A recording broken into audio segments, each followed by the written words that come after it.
The Sinai Medical Foundation Oral History Project is being conducted by the Leonard N. Simons Jewish Community Archives. My name is Michael Burke, and today's date is May 13, 2024. I'm interviewing Dr. Hal Willens. Dr. Willens, do you give permission to the Leonard N. Simons Jewish Community Archives to publish, duplicate, or otherwise use this recording for educational purposes or for use as deemed appropriate by the archives? Yes. Good. So let's talk about the beginning. Where were you born? Born in Boston, Massachusetts. And what got you to Detroit? Well, my dad and mom moved here and back in the early 50s when I was really young, and he ran a jewelry store called Schiffer and Willens Jewelers for many years. Familiar. Yeah. Familiar with your dad and familiar with Schiffer and Willens. Yeah. Now, is that what brought him to the Detroit area? Yeah, his brother was here, and my dad opened the second one, and by the time he retired, there were like 40 of them. So. Yeah, there was a big. Did you ever have any interest in going into your dad's business? Oh my God, my mom would never let me. She said, "Don't go into the jewelry business. You'll have to work too hard." So what did I do? I became a cardiologist.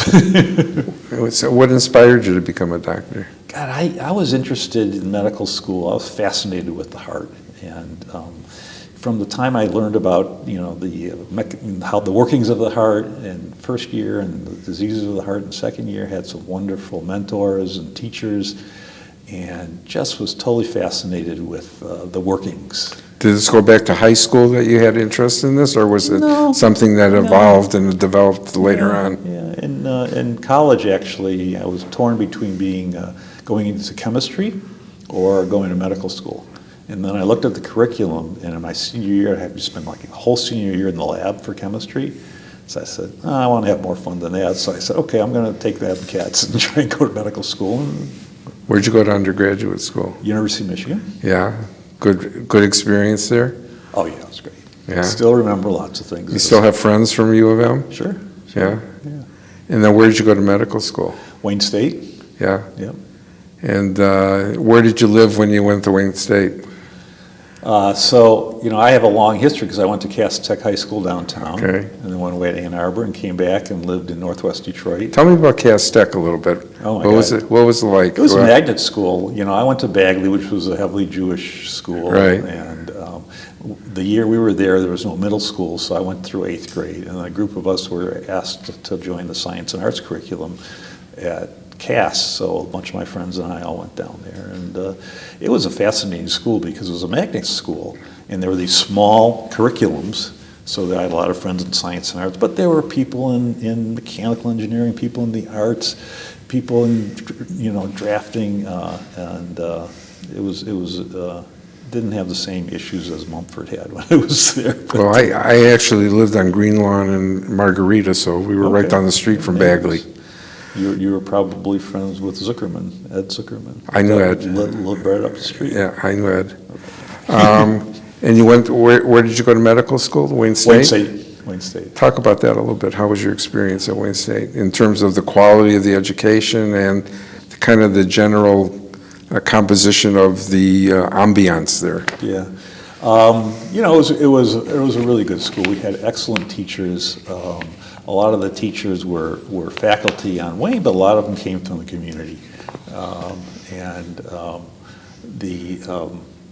can't say anything more highly of the quality of education I got. It was very clinically oriented when it came to going into, the hospitals and actually learning from doing, which is a lot of medical school.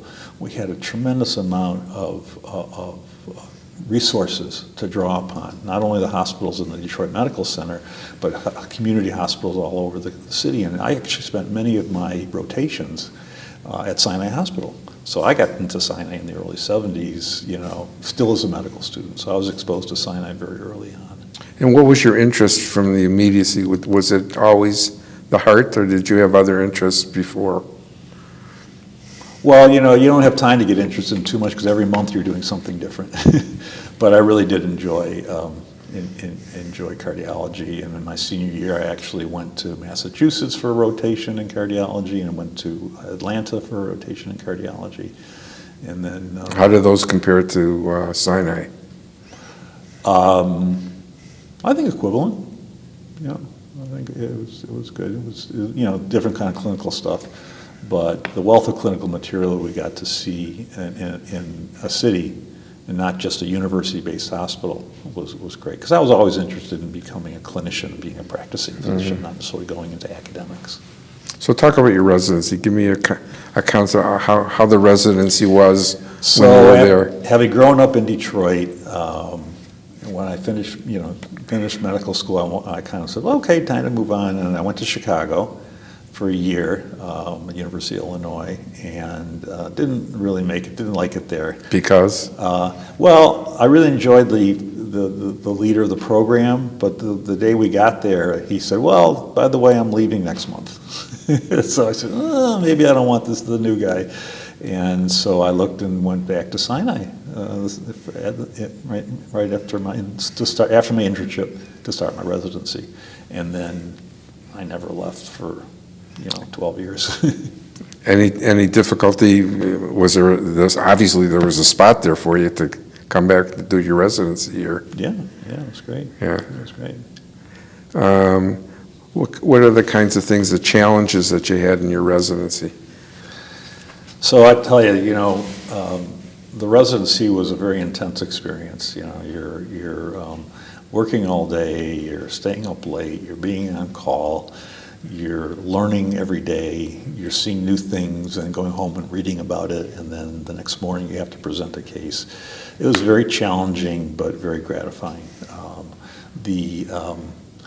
What I remember about residency is the hard part was being on call and having to stay there all night long. But I always found that I survived by going to the cafeteria and eating. That got me through the night and the next day. But what did that do for your social life? Did you have a social life?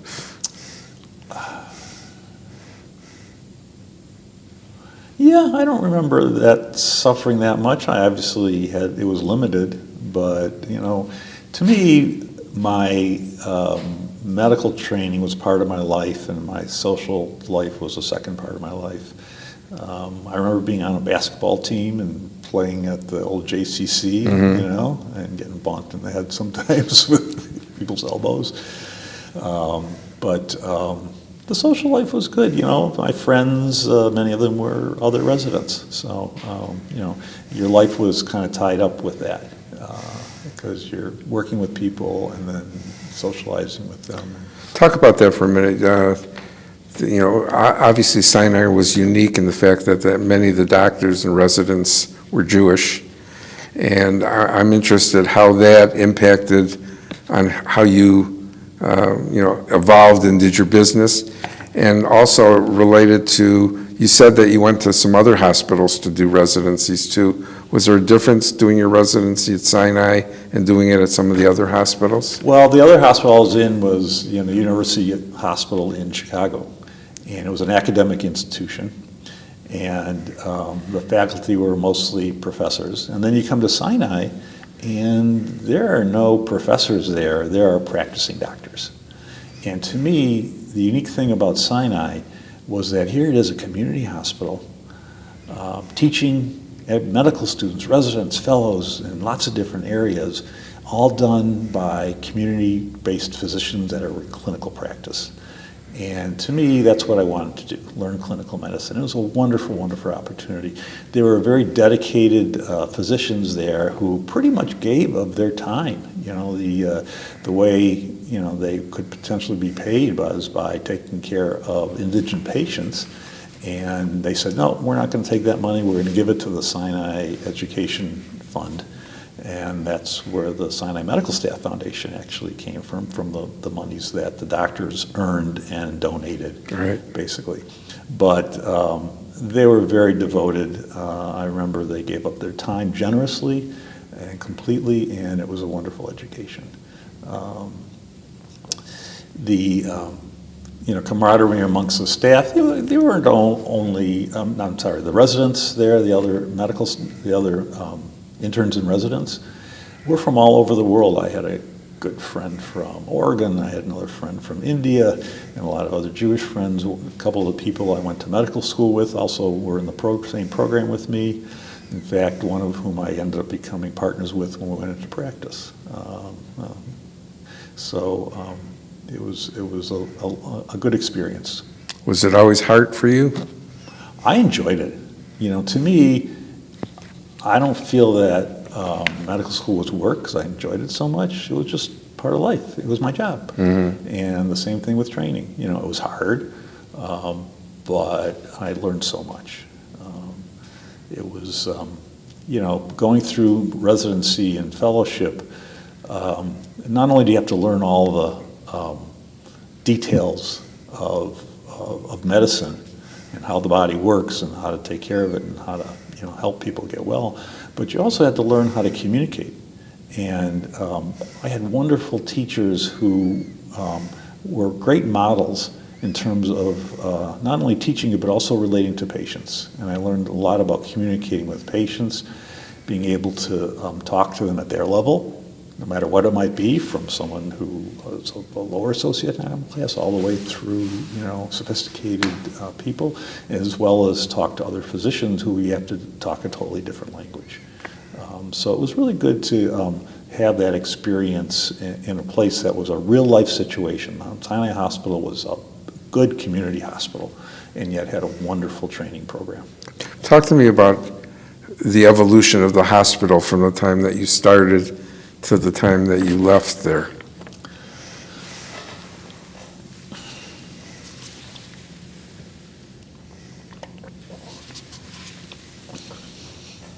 So I was there for almost 15 years, and I don't remember it changing that much. I started in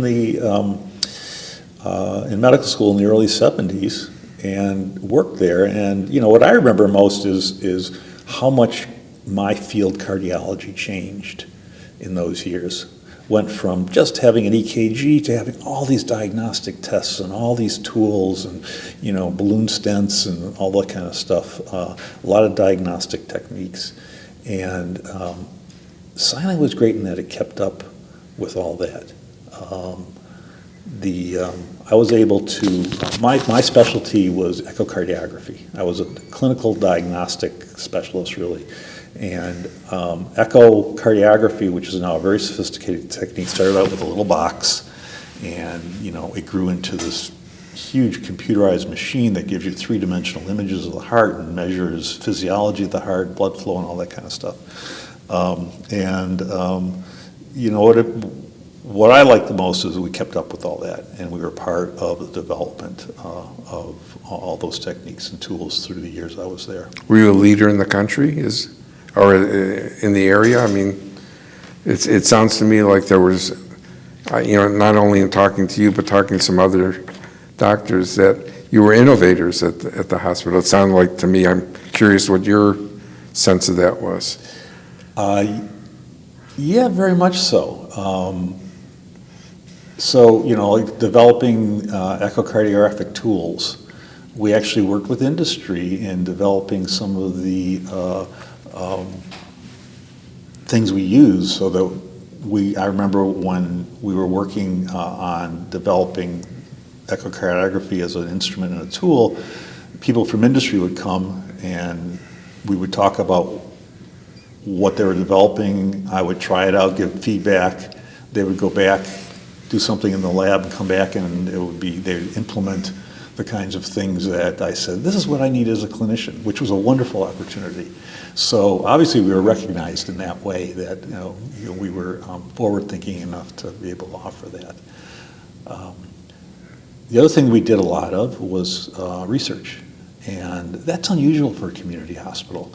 I was a participant, as well as many of my colleagues, in these national and international multi-specialty clinical trials, which were just getting started in the 80s. The first one I did was with the National Institute of Health on digoxin, and we did groundbreaking work and developing a drug called ACE inhibitors, which was another thing back in the 80s, was brand new. Now it's very much part of practice. There was a wonderful surgeon there, Dr. Adrian Kantrowitz, and he was involved in developing this new tool called the intra-aortic balloon pump. Nobody else had done it. His brother was a engineer who developed the models, and he was the surgeon who put it into patients who were having failing hearts and able to maintain them. And so they did some, original work on a tool that was used for many, many years. It's been since supplanted, but it was really nice working with him. The fact that here was, some groundbreaking research done right at a community hospital, that's pretty unique. And, it wasn't people that were interested in advancing their academic career. It was people that are doing clinical practice, but were also able to do research. Sounds like quality of life kinds of things that you guys did. Make sure, it was patient-driven, that you would create opportunity to improve the quality of life for your patients. Absolutely. The hardest thing in medicine through the years when I was in cardiology was the fact that there were so many new things developing, and translating that from what was happening in the lab and in the research centers into daily clinical practice was difficult to do, but very exciting. Yeah, and I'm curious. You have a lot of opportunity to do a lot of things. Why was it cardiology that you decided to hone in on? So cardiology was a great field because you would basically take care of patients. Whenever anyone asked me what kind of physician I was, I would tell them I was a cardiologist, and their first question would be, "Oh, did you do surgery?" But cardiologist was the one who figured out who needed the surgery, sent him to the surgeon, and 4 days later got him back to take care of him after the surgery. So I always kid about that. But then we had to develop all the. Let me think how to. What was I interested in cardiology? There was the clinical practice. There was taking care of patients over the long term, because once you have heart disease, back then you didn't cure it.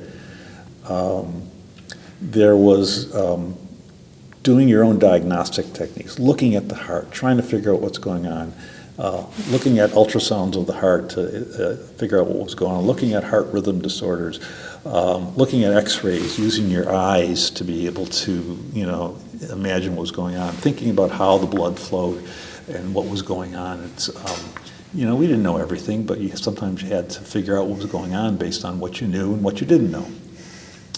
So it was a very intellectually stimulating area because it was constantly changing.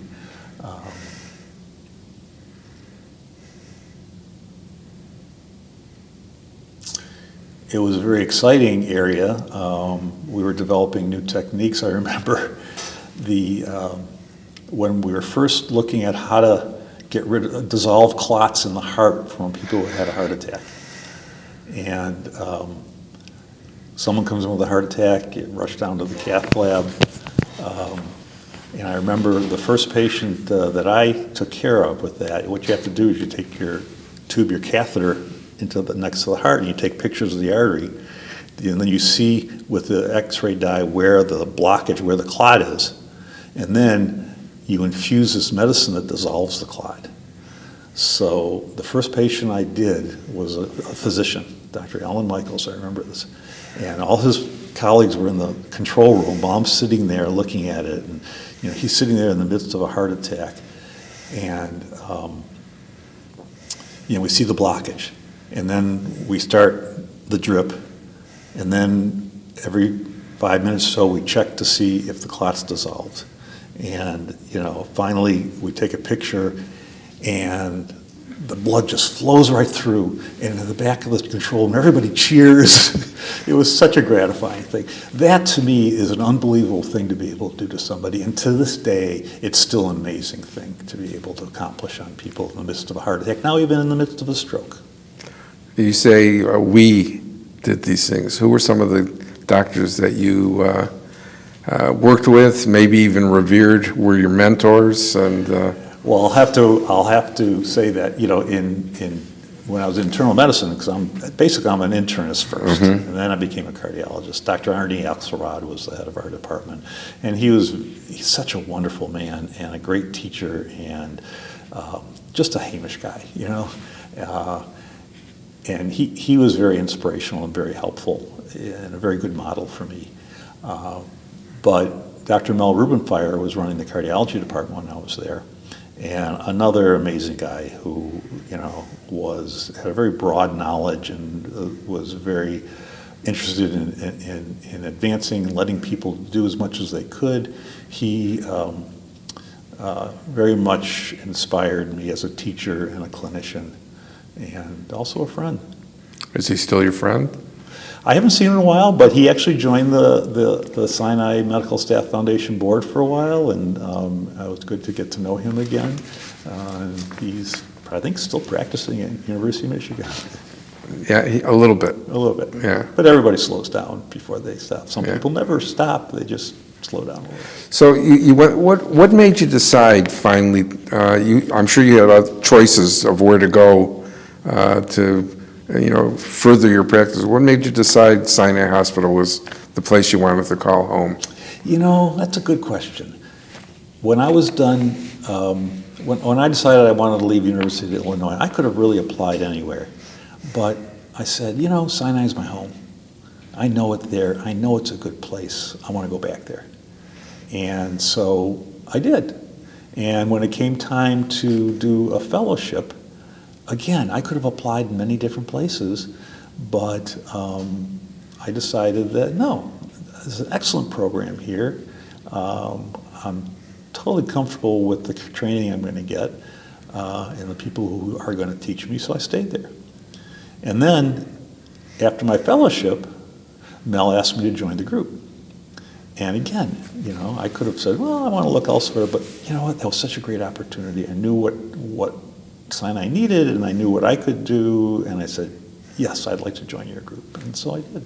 Was being Jewish in a Jewish hospital, did that have any factor in what you decisioned to do? The fact that you're so comfortable there after knowing people, and they're all what I call real people. I could relate to them easily. I didn't feel any distance between me and the medical staff, the people that are teaching you. So it was. What was the atmosphere like there, Hal, in terms of not just the medical atmosphere, but we talked earlier about the social aspect. Yeah. How was it being a Jewish doctor in a Jewish hospital?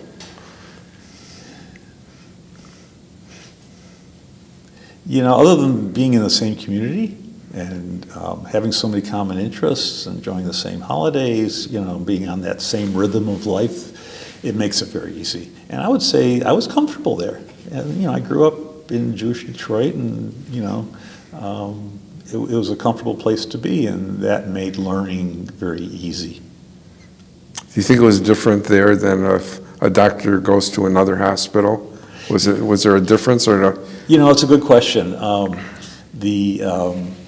wasn't really in another hospital until I left Sinai Hospital and moved north.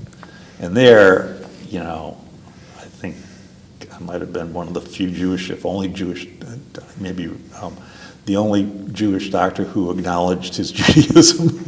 I remember, figuring out if there's a synagogue up there before I went up there, because I knew that, I wanted to practice and to have a place for my kids to grow up. And it was different. The culture was different, a little bit different.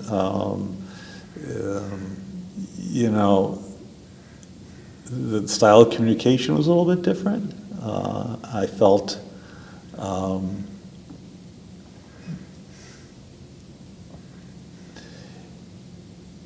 I didn't really feel discriminated against necessarily. In fact, I remember times up in Petoskey when someone would find out I'm Jewish and they'd say, "Oh, I'm so glad you're Jewish. That's wonderful." It was very well accepted. But a little different culture, definitely a different culture that I had to evolve and change with too. Did you miss it when you went up there? When you went up to Petoskey? Well, when I told everybody what I was doing, And actually, when I left Sinai Hospital, I was considering looking at other practices in the area in Ann Arbor, and one of my friends who was up there, who I knew from training, was invited me to come up because they had a position. And so I just jumped at it, and I never looked anywhere else. I said, well, let's try it for a year. And my colleagues at Sinai were mostly envious. I thought people said, you're crazy, why are you doing that? And I can only remember one doctor who said, how could you do that? Everybody else says, oh, I wish I could do that. But it was a transition, living in that area and practicing without the comfort level. Now, I was a member of a large multi-specialty group, so you had a different type of camaraderie there. You're all working together as opposed to multiple small practices down here. So the camaraderie of working with people I knew and people that shared a lot of my values evolved into working together in a large group towards the same goals. So when you made the decision, we haven't talked about your family yet, but I know from the notes that you met your wife. She was a nurse at the hospital. How did she feel about making the move, and what was her sense of the hospital and how she felt her comfort level at Sinai? Well, she had a great career at Sinai, starting as a nurse, working in the ICU, then working in cardiac rehab, which is when I first knew her, and then she moved on to work as the nurse clinician for the cardiac surgeon, and really had a lot of advancement in her career, so she did lots of good stuff. When we moved up north, she decided to take care of the family and wait and see if she wanted to go back, and never really went back to nursing. But she was excited as I was to move up north to a smaller town. But she enjoyed her stay at Sinai? Oh, yeah. I mean, as I say, she really grew into many different roles and was given lots of opportunities there and was able to take advantage of a lot of things. I'm going to flip the coin a little bit. We talked about being Jewish in a Jewish hospital. How was it for non-Jews being in a Jewish hospital, non-Jewish doctors? Was there any issues or discomfort that you remember or can share? You know, some of my good friends, one fellow was Indian. I remember being good friends with him and enjoying learning about his culture. And people recognized that it was mostly a Jewish institution, but, I think they were very much part of the community, and they felt that way. I never found any reluctance of them in terms of being part of the staff. So at Sinai, how long were you there for, and what positions did you hold while you were at Sinai? So I had maybe a little unique experience at Sinai Hospital. I was there in medical school and met a lot of the doctors there, and was very, I admired the physicians that, were my teachers during medical school. And then I did my residency and fellowship there. And then I joined the medical staff as a hospital-based cardiologist. I did administrative work running the diagnostic cardiac lab. And I did research, which we talked about before, right, in terms of doing research in my own field as well as in other clinical drug studies. I had my clinical practice. One of the most enjoyable things that I did was be able to teach medical students, residents, and fellows. And in fact, I became an associate clinical professor at Wayne State and went and helped teach the cardiology curriculum to the medical students in their first and second years. So, it's a nice broad opportunity to practice all the different parts of medicine in a community hospital where I basically, was a practicing cardiologist. So it was a lot more than that. How was the culture there? Did you sense a change in the culture from the time that you started at the hospital till the time that you left the hospital? So I was there probably for about 12 years, not a huge amount of time. So in that period of time, I don't remember it changing that much. The big changes in medicine came, later on after I moved north, and then there was tons and tons of changes over the last, 30 years in medicine. Did you sense when you were there, because there was, by the time you left, there was a changing demographic in the neighborhoods. Did you sense anything as you prepared and left to go north at the hospital? Was there any concerns expressed by the doctors of, the whole dynamic of who was coming and becoming patients, et cetera, or didn't you have any sense of that at that point? Well, in the short answer is no. I don't really remember, much in terms of that much change. We still were very involved with the black community, very involved with the Jewish community, still had Russian immigrants coming to our clinic, as well as local residents who weren't Jewish. So we really took care of the entire community. And I think that's one of the things I admired about Sinai Hospital. They were committed not just to the Jewish community, but to the community at large. We had our clinic there that took care of whoever would come in, and that was where we learned a lot, took care of a lot of patients very willingly and openly, and certainly did the best job we could with them. What was your favorite part of working at the hospital? So I think, like I said before, that working at a community hospital and yet being able to do all these different things within the practice of medicine and was, to me, a great opportunity. A lot of doctors will leave the hospital and become a practicing physician, work in their office, work in the hospital, and yet I had all these other responsibilities. So my favorite part was all the different things I was able to do.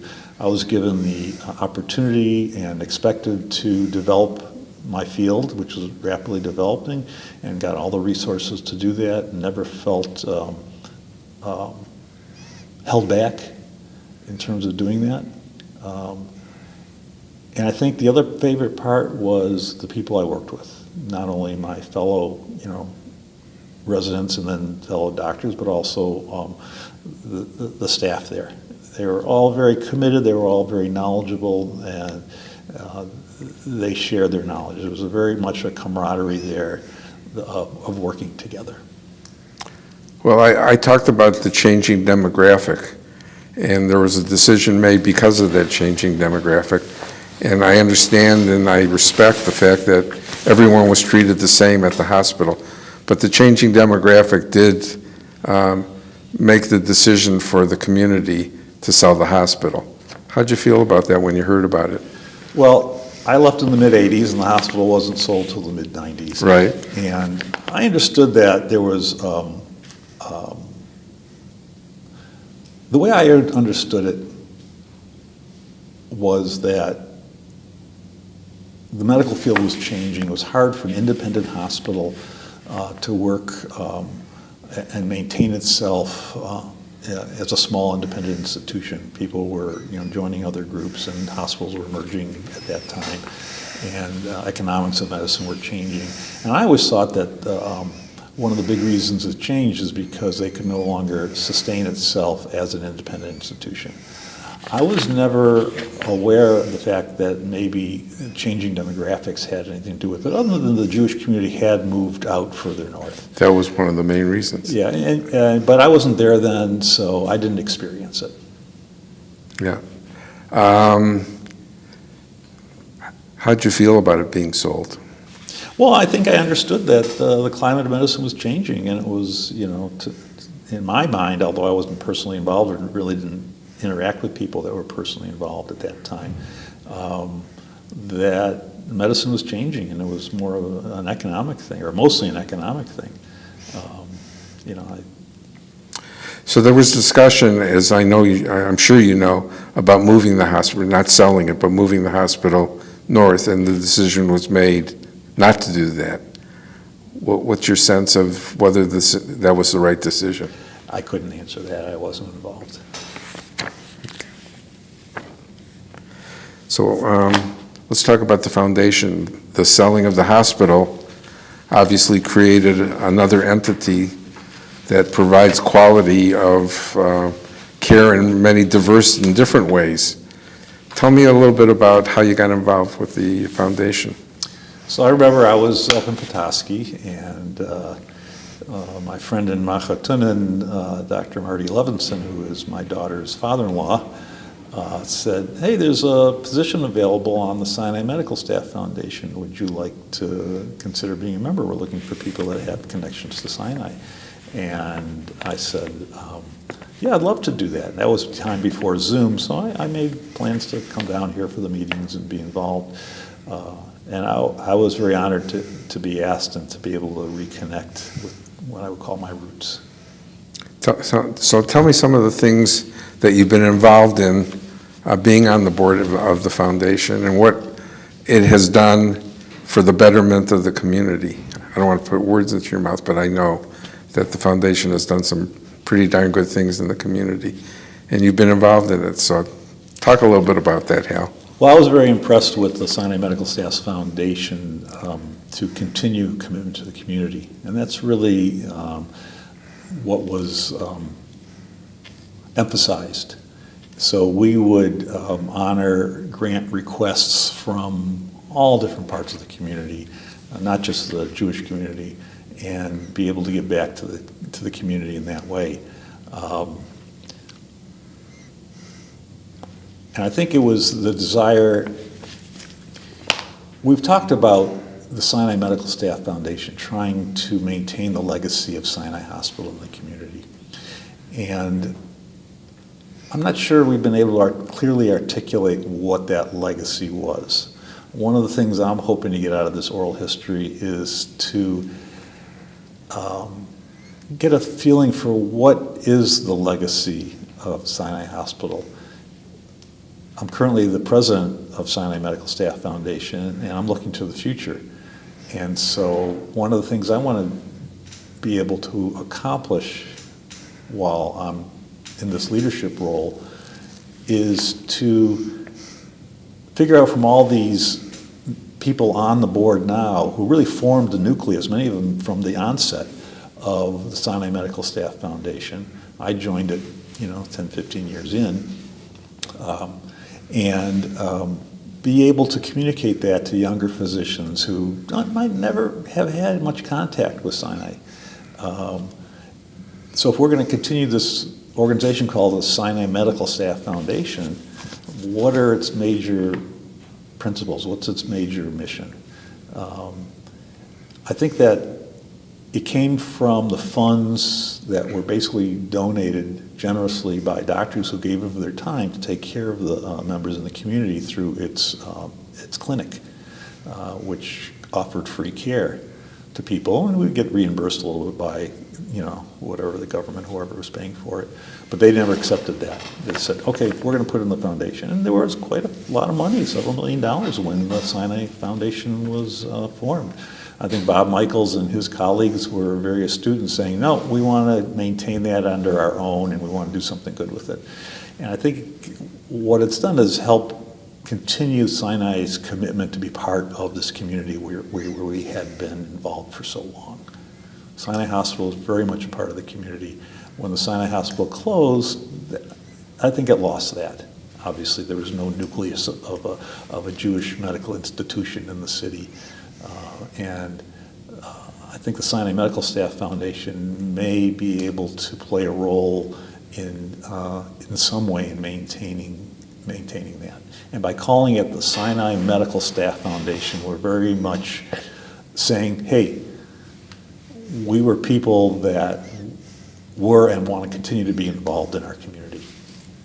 Yeah, well, and to the sale of the hospital, those funds also went into the whole dynamic of what you guys are able to do in the community. I'm really curious. I want to just carry it a little bit further. Since you're the president of the foundation, what do you want your legacy to be when you hang up your spurs?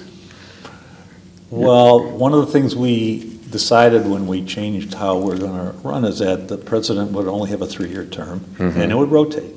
And one of the things we needed to do is have really strong executive leadership so that the new president could come in and not have to reinvent the wheel, but have a really good structure.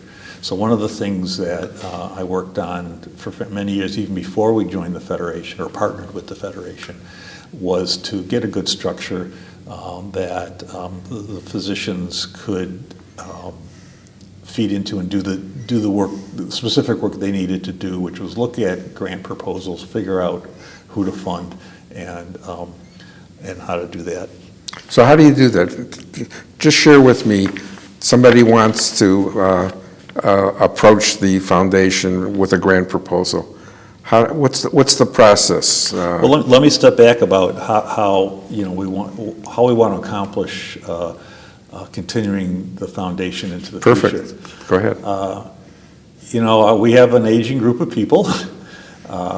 There are not a lot of Sinai doctors. There are not a lot of doctors who had a direct connection with Sinai Hospital. Right. That are still around, although we're finding a few still. And so we're trying to look to younger members to join the foundation and learn from this nucleus of people that started it, what it's all about, and continue. And so that's one of the big things is develop a younger board. Good. The second thing we try to do is look at what we're funding. We have a very broad base of programs that we fund, from education to research to from education to research to delivery of health care to providing equipment to be able to do that. Our funds don't go as far as they used to. So one of the things that we're looking at now is how to refine our programmatic goals. What do we want to fund as going to the future? One of the questions we're looking at is, do we want to try and just take all comers and try and give money? But what we found is that we can't fund all that. We're having a lot more requests than we ever have that are all good requests, but we don't have enough money to fund everybody. So one of the things we're actually actively looking at now is how to refine our goals. Okay. And look at what areas are most important to us. And then we're hoping that our funds will continue to be available to continue to fund in the future. I think we've grown the corpus of our foundation from the time it was started till now. And so we've been good stewards of the money that was given to us at the start. And do you have a subcommittee that reviews the grants that come in, or is it the whole foundation board that reviews the grants? Part of the structure of, part of the restructuring of how we work with the help of the fine work of Howard Niestein, who was our first executive director at the Federation, was look at how we fund things. And we do have a grant committee that reviews everything. And then we present the grants to the board. The board then reviews them, asks questions that may be necessary to be answered by the people that are asking for the money, votes on how strongly they feel about funding this particular thing, and then coming back a few months later and deciding who to approve and how much money to give them. Good. All right, I don't like ending any of these conversations without you having the opportunity to share anything that we might have missed, but just as if not more important, just a word or two about your family. How many kids, your wife, grandchildren? Want to hear about that. So one of the reasons I left Sinai actually was because I was involved in a new marriage, wanting to build a family, and I was actually stretched way too thin, doing all the different things we talked about. Clinical medicine, teaching, research, administration, diagnostic labs, all those kinds of things. I remember when I decided maybe this is too much, one year between summer and spring, I think I went on 11 different trips to attend research meetings for all the research stuff I was involved in. I said, this isn't healthy. I need more work-life balance. And I really wanted to focus a little more on just clinical practice. And so the decision was made to move up north. As a result, we moved up north. Our kids all grew up there. Petoskey was a wonderful small town for kids to grow up in, to raise a family in. And so I think they all appreciated that opportunity. Now, saying that, 3 of the 4 of them are back in the Detroit area. So here we are, back in the Detroit area. I followed them by getting a second home down here. I call it my reverse second home because Petoskey is still my home. And what's been really nice is to see how involved they are in the Jewish community.